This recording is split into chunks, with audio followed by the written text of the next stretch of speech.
Hola, mi nombre es Julio Iván Jarillo Sarmiento y les vamos a explicar cómo funciona el transporte celular a través de la membrana citoplasmática. El transporte de la membrana citoplasmática se divide en dos: el transporte activo, que utiliza energía, y el transporte pasivo, que no utiliza energía.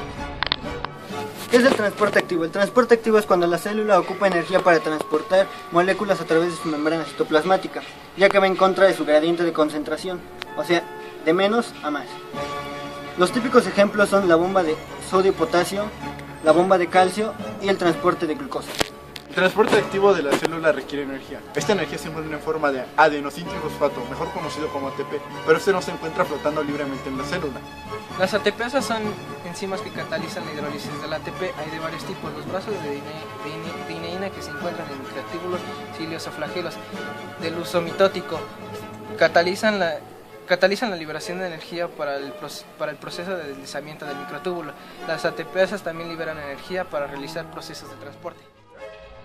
Ósmosis es la difusión de agua a través de una membrana selectivamente permeable para mantener el equilibrio entre el agua de la célula y el ambiente. A esto se le conoce como osmorregulación. Bueno, acá vamos a ver nuestro ejemplo. Esta es nuestra membrana selectivamente permeable. Y acá va el agua. Bueno, los tazos estos que no pasaron a través de nuestra membrana son las moléculas. El agua sí pasó porque la membrana es permeable a ella. La ósmosis se puede realizar en la célula cuando ésta se encuentra en un medio hipotónico. Lo hipotónico es cuando la célula pierde agua y se deshidrata. Ahí se está deshidratando la célula y ya se quedó sin agua. El otro es un medio hipertónico, es cuando la célula se llena de agua y explota. Explotó chingón. En un medio isotónico no entra ni sale agua por la célula, debido a que este no se encuentra ni a favor ni en contra del gradiente de concentración. En este ejemplo se muestra cómo no entra ni sale agua por la célula. Gracias a la ósmosis, la célula alcanza la osmorregulación. La osmorregulación consiste cuando la célula regula las concentraciones de soluto y esta equilibra la pérdida y ganancia de agua. La ósmosis es utilizada para alcanzar el equilibrio acuoso. Por ejemplo, las células vegetales realizan lo que es la ósmosis para que sus células se vuelvan turgentes. Con turgencia nos referimos a que la célula se vuelve más rígida. Cuando el agua empieza a entrar por las células vegetales, estas se hinchan y su pared celular se adhiere a la membrana. Así es como alcanzan la turgencia. Por ejemplo, eso lo notamos en las plantas cuando están verdes, cuando están saludables y están rígidas. Y si no tienen turgencia, se marchitan y corren el peligro de morir.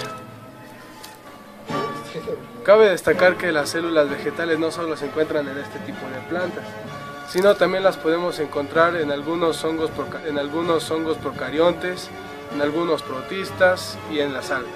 Otra forma de transporte celular sería la difusión facilitada. Esta, a diferencia de la difusión simple, no depende tanto del gradiente de concentración. La difusión facilitada se da a través de canales proteicos con apertura polar, permitiendo el paso de iones y compuestos hidrofílicos. Los compuestos hidrofílicos son los compuestos que tienden a unirse con el agua. También se da a través de proteínas transportadoras llamadas permeasas, que estas se unen a la proteína para atravesar la membrana. Estas proteínas transportadoras también son llamadas enzimas, sin embargo estas no catalizan, solo transportan. La difusión facilitada sirve para transportar moléculas de mayor tamaño. Un ejemplo sería esto. Este círculo sería la célula. Las bolitas rojas son las moléculas de menor tamaño y son las que pasan a través de difusión simple. La difusión facilitada está representada aquí, que esta es la molécula de mayor tamaño y lo de alrededor son las proteínas que ayudan a atravesar la membrana. Las acuaporinas son proteínas estructurales de la membrana. Su función es transportar agua o glicerol a través de la membrana, pero las que transportan glicerol se llaman acuagliceroporinas. Pero en sí su función principal es transportar sustancias al interior de la célula. Estas transportan el agua formando canales proteicos. ¿Y esto qué nos referimos con canales proteicos? Lo podemos explicar con un ejemplo, como cuando pasa una persona en medio de una multitud. Si esta persona es importante, entonces la multitud le va a abrir paso y va a dejar que pase sin problemas. Las encontramos comúnmente en las células de plantas vasculares, cromofitas, esas son las que tienen raíces, hojas y tallo verdadero, o en los tumores. Y bueno, su función, como dijimos, es transportar agua para las plantas para que puedan seguir teniendo su turgencia y puedan seguir realizando sus funciones. En los tumores, para el desarrollo de estos, para que puedan crecer y puedan seguir cumpliendo su función, que es afectar al organismo. Y más específicamente se encuentran en las vacuolas, que son los organelos encargados de almacenar el agua en la célula. En las vacuolas se encuentran específicamente en el tonoplasto, que es la membrana que delimita a las vacuolas para que no se pueda salir el agua. Entonces podemos concluir que las proteínas transportan agua al interior de la célula y se encuentran estas en las vacuolas. Bueno, estas pasan por el tonoplasto y llevan el agua hacia las vacuolas. Para explicar el funcionamiento de las acuaporinas utilizaremos como ejemplo el transporte en las plantas vasculares. Recordemos que las plantas vasculares son aquellas que también se les conoce como cromofitas. Estas tienen raíces, tallo y hojas verdaderos, como por ejemplo pueden ser distintas flores como la rosa, el clavel, los girasoles y muchas otras flores. Bueno, las acuaporinas, como vimos anteriormente, son proteínas de transporte. Estas forman un canal hidrófilo y así pasan distintas moléculas e iones, que en este caso son el hidrógeno y el oxígeno, los componentes del agua. Las acuaporinas se encuentran en las vacuolas centrales. Las vacuolas centrales son las vacuolas que encontramos en las células vegetales. Estas se forman por la coalescencia de vacuolas más pequeñas. ¿A qué nos referimos con esto? A que vacuolas más pequeñas, de tamaño más diminuto, se unen y forman una vacuola de tamaño más grande y así esta puede ser más sólida. Estas acuaporinas se encuentran específicamente en lo que es el tonoplasto, la membrana que delimita a la vacuola, y este es selectivo para distintas sustancias, o sea que no va a dejar pasar sustancias que no le den beneficios a la planta. El canal hidrófilo que se forma para que pasen las moléculas y los iones no afecta el gradiente del agua. Esto significa que este canal, aunque se haga un canal, no va a pasar más agua ni va a pasar menos agua, va a pasar el agua que necesita la planta. Este canal hidrófilo solo afecta la velocidad y esta se regula por la fosforilización de las acuaporinas. Y bueno, con esto no nos referimos a que las plantas necesitan forzosamente de las acuaporinas para poder transportar agua, sino que las acuaporinas ayudan a que el agua se transporte con una mayor velocidad. Por eso se dice que el canal hidrófilo afecta solo a la velocidad. Y esta agua, ya más específicamente en las plantas, se transporta por lo que son los vasos conductores, que es el xilema, que se encuentra en las raíces y estos vasos se encuentran en las raíces y transportan el agua y diferentes sustancias al resto de la planta. Y el floema son los vasos que se encuentran en las hojas y transportan el agua y otras sustancias al resto de la planta también. Para explicar cómo funciona la difusión simple, utilizaremos estos pequeños pedazos de plástico como si fueran moléculas grandes, las cuales pueden ser lípidos o algunos carbohidratos. Estos tornillos que representan moléculas más pequeñas como el agua, y esta coladera que simulará la membrana de una célula. Como pueden ver, las moléculas grandes no pueden pasar a través de la membrana, debido a que la membrana es selectivamente permeable. Esto significa que no deja pasar cualquier sustancia, y por ejemplo las moléculas de agua pasan con facilidad a través de la membrana, y así la célula las puede utilizar para otra cosa. Endocitosis. La endocitosis se divide en fagocitosis, endocitosis mediada por receptores y pinocitosis. La fagocitosis ocurre cuando se engloban partículas alimentarias del líquido extracelular utilizando los pseudópodos. Pseudópodos viene del griego pseudo, que significa falso, y podos, que significa pie. Eso quiere decir pie falso. También son usados para el movimiento, pero en este caso se van a usar para englobar las partículas alimentarias. Una vez que son englobadas, se traspasan al citoplasma, donde son envueltas en una membrana lo suficientemente grande como para poder ser considerada una vacuola alimentaria. Esto ocurre mayormente en amebas. Bueno, acá se puede ver el ejemplo.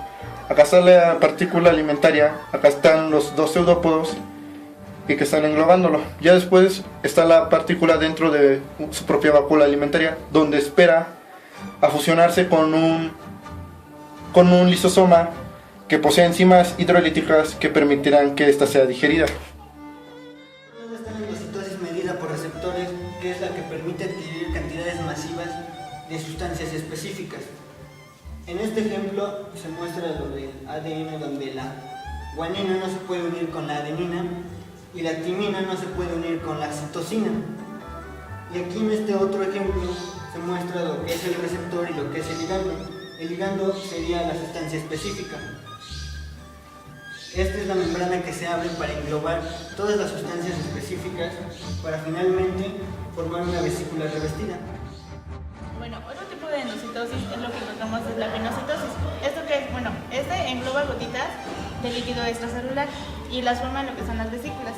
Esto requiere más lo que son moléculas disueltas que se encuentran como solutos. Y aquí tenemos un simple ejemplo. Acá se encuentran lo que son las gotitas y la célula engloba lo que son las moléculas disueltas, que en realidad no importa mucho lo que sea el líquido extracelular, sino lo único que agarra son los solutos y las forman lo que son vesículas. Y bueno, a continuación con este video intentaremos darnos una idea de cómo se vería los tipos de endocitosis, que son la fagocitosis, la pinocitosis y la endocitosis medida por receptores. Recordemos que la fagocitosis es cuando la célula ingresa grandes cantidades de líquido extracelular. En la pinocitosis solo ingresan pequeñas moléculas del mismo. Y en la endocitosis medida por receptores ingresan los ligandos, que son moléculas específicas. Y bueno, a continuación vemos cómo el personaje de Rosa está frente a otro personaje y hay una especie de masa rosa que lo envuelve, y de pronto esta masa, después de haberlo envolvido, lo ingresa hacia él.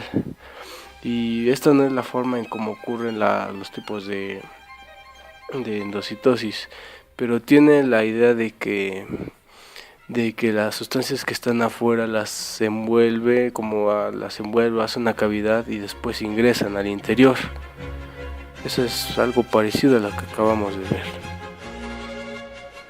Bueno, ahora explicaremos la exocitosis. La exocitosis y la endocitosis se diferencian porque la endocitosis engloba las moléculas y la exocitosis secreta moléculas. ¿Qué es la exocitosis? La exocitosis es la secreción de macromoléculas por medio de la fusión de vesículas en la membrana. La vesícula de transporte que se desprende del complejo de Golgi se desplaza a lo largo de microtúbulos del citoesqueleto hacia la membrana. Bueno, cuando se ponen en contacto, las bicapas se reorganizan y las membranas se unen. Los contenidos de la vesícula se sueltan al exterior y la vacuola forma parte de la membrana. La exocitosis se usa para exportar materiales. Bueno, acá tenemos dos ejemplos. Uno de ellos es que el páncreas hace la insulina y esta insulina se exporta para la sangre. Otro ejemplo de ellos es que en las células vegetales se exportan algunas proteínas y algunos carbohidratos, como tenemos de ejemplo la celulosa. Esta forma paredes en las células vegetales.